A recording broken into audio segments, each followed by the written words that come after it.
When Akagi won a modest hand, Washizu mocked him, insisting that only fear would make someone settle for a small, safe win instead of chasing a riskier victory. But Washizu's mistake wasn't just arrogance, it was his inability to tolerate uncertainty. Uncomfortable with the lack of information about Akagi, he hastily labeled his action as a result of fear, locking himself into a rigid perception, refusing to see beyond that simple conclusion. That misjudgment haunted him for the rest of the game. Akagi, in contrast, never underestimated Washizu. Even when ahead, he stayed alert, never mistaking a momentary advantage for safety. His strength wasn't just skill. It was his willingness to exist in ambiguity, resisting the urge to oversimplify his opponent. This is a trait common to genius characters, the tolerance for ambiguous situations. They don't quickly label the situation as good or bad, but they know things are not so simple.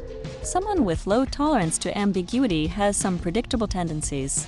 In a 1965 paper called Defining Intolerance of Ambiguity, the author proposed these primary characteristics: a need for categorization and certainty, black and white thinking, rejection of the unusual, premature selection of one solution in an ambiguous situation, and rigid maintenance of that selection, and premature closure of interpretations.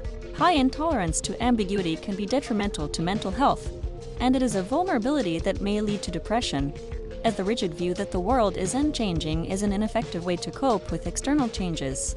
Due to the need for certainty, these individuals quickly interpret their negative thoughts as certainties. A 1992 paper called Intolerance of Ambiguity and Depression, a cognitive vulnerability factor linked to hopelessness, explains that this certainty can serve as a predictive measure of depression. When Akagi plays Mahjong, he doesn't focus solely on the game's mechanics. He understands subtler ways to manipulate the situation. Tile selection isn't his only tool. Psychological warfare is one of his greatest strengths.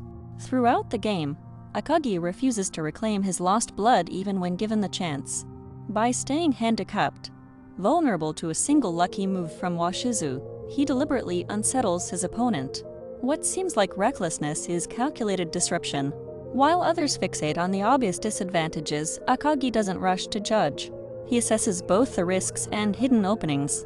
Where others see bad, he sees opportunity. This mindset lets him exploit moments others miss. Akagi's refusal to recover his blood serves two purposes. It unsettles Washizu's judgment and lures him into continuing the game. Washizu, convinced he's one move away from victory, fails to see the trap. With one ambiguous action, Akagi reaps invisible advantages, because he rejects simplistic labels. By avoiding see things as simple, he can explore many options to influence situations. Most people confuse control with domination. They think mastery means forcing the world to comply. But Akagi understands real control is response flexibility. By refusing to reclaim his blood, he demonstrates something counterintuitive. Sometimes surrendering apparent stability grants you greater influence. This mirrors Sun Tzu's principle. He who tries to defend everything defends nothing. True power lies in choosing what to release, not what to clutch. Ask yourself now, when was the last time you changed your mind? Not just adjusted an opinion, but truly reconsidered what you thought was obvious. We're drowning in false certainty. Social media reducing debates to memes, politicians selling simple villains and saviors, self-help gurus peddling one-size-fits-all life fixes. A Yale study found people would rather endure electric shocks than sit alone with uncertain thoughts for 15 minutes. Yet Akagi shows us the alternative. What if discomfort isn't a warning sign, but a signal you're thinking clearly? His refusal to reclaim his blood isn't just strategy. It's a masterclass in rewiring perception.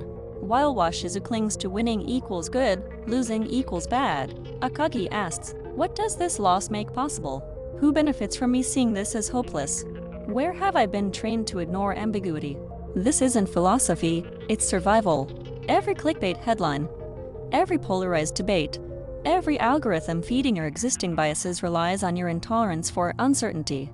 The next time you feel that itch to label something good or bad, pause.